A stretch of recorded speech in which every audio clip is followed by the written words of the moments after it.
Now to our exclusive with Coco Gauff, the 15-year-old tennis phenom who beat her idol, Venus Williams, at Wimbledon and won her way into hearts all around the world. Coco has received a wild card to play in next week's U.S. Open. Larry's very happy about that. And I'm happy that I recently had a chance. It was a real pleasure spending time with Coco and her amazing family. Got to talk about how they are keeping that young woman grounded.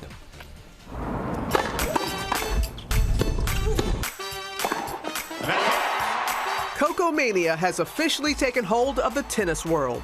It's a dream debut for the 15-year-old. Just last month, 15-year-old Coco Gauff became the youngest qualifier in history to make the main draw at Wimbledon and the youngest woman to win a Wimbledon match in nearly 30 years. She can't believe it. Acing her first match in a Grand Slam tournament, defeating five-time Wimbledon champ Venus Williams in the first round, making it all the way to the fourth round before being knocked out by the eventual champion. The glorious adventures of Coco Gauff at Wimbledon. Have you had time now to kind of reflect on what you accomplished? Not really. I feel like it's harder to kind of wrap my head around it because I just looked up to her for so long, and sometimes I'll tell my dad, like, I got to play Venus, can you believe it? So for me, it's crazy. The stands were full, people were cheering your name, everybody wanted a picture with you, wanted your autograph. What was that experience like for you? For me, it was crazy because growing up, I just thought about winning tournaments and playing Wimbledon, the Grand Slams, but I never thought about all that would come with it. So I guess I kind of didn't really prepare myself for it, I guess. And I'm still getting used to it, but to me, it's just, I mean, it's crazy how many people actually know my name. Back home in Delray Beach, Coco is preparing for the U.S. Open. Do you remember the first time you picked up a tennis racket? I do. I think I was, 6, and I was at home when we lived in Atlanta, and the earliest tennis memory I remember is just me hitting against the garage. I guess that's how it started. When did it all sink in that, hey, I'm pretty good at this? I always try to push myself. I know that I'm doing well, but I don't tell myself, oh, I'm pretty good, I think, because I think I can always improve. You don't enter a tournament unless you want to win it. Yeah. Is that it? Is that right? Yeah, because I won't step on the court unless I think I can win. I think it's just silly for me to go into a match thinking that I'm going to lose or thinking that I'm lucky to be here because it took a lot of work to be here. Years of hard work and dedication, which in many ways is a true family affair. Yesterday she did it the first time.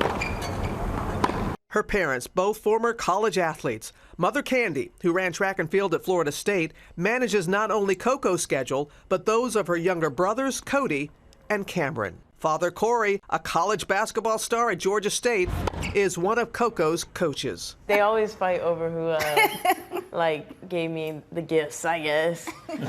So, my dad says I got the height from him, my mom says I got the legs from her and the speed from her, but then he argues that the speed is from him. As former athletes, you look at the things that you could have did better if maybe you do it, so it gives you a chance when you have children to say, okay, these are some of the things I probably wouldn't have done, and so I'm gonna make sure you don't do those things.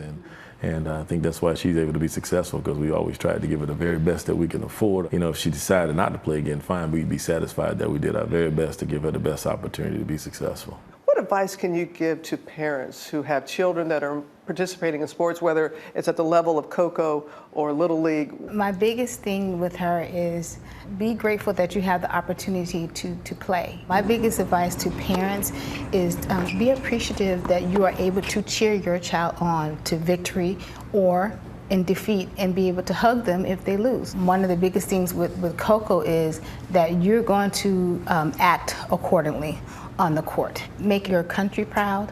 You're representing people, and you're representing yourself more importantly. For Coco's proud grandparents, Eddie Odom Jr. and Yvonne, watching her rise has been a thrill and a joy. Has it been surreal for you all as well? Oh, I can't believe it. I was teasing Coco. I say, look, GMA can live off just the crumbs from your table. How does everybody chip in and help out in that regard? Well, I'm concerned, the mom and the dad have made some really good decisions, and I know that. So whatever they ask me to do, I'm willing to do it. And they really put the time in Coco so she can achieve a dream. What are your dreams? Well, my tennis dream, I guess, is to be the greatest of all time. My dad always told me that ever since I was a little girl that one day I'll change the world with my racket. So I hope that I can do that, and I'm already thinking about ideas on how I can. What kind of ideas come to your mind? I think a big focus for me is mental health.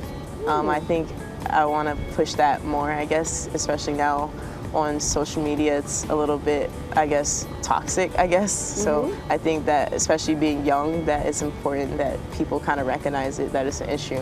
When people are watching you play, what do you want them to feel? For me, I just want them to feel that anything's possible and that, like, honestly, the sky is the limit. Actually, no, the sky isn't the limit. You can go as far as you want. And I think that anything is possible at any age or any point in time in your life.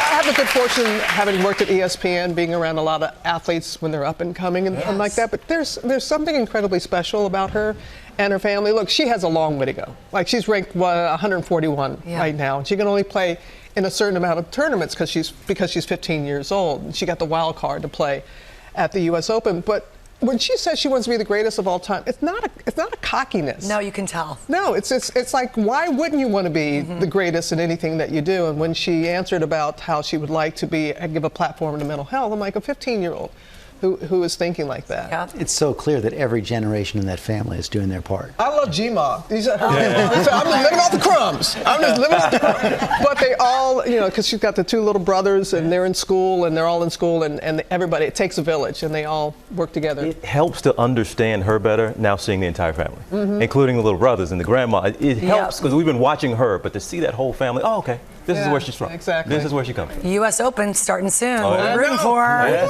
Cannot wait for that. Also, you can see much more of my interview with Coco and her family tonight on Nightline. We had a lot more to say. And you can see all of the action at the U.S. Open starting this Monday. ESPN and ESPN2 will be out there blushing. Well, hey there, GMA fans. Robin Roberts here. Thanks for checking out our YouTube channel. Lots of great stuff here. So go on, click the subscribe button right over here to get more of awesome videos and content from GMA every day, anytime. We thank you for watching, and we'll see you in the morning on GMA.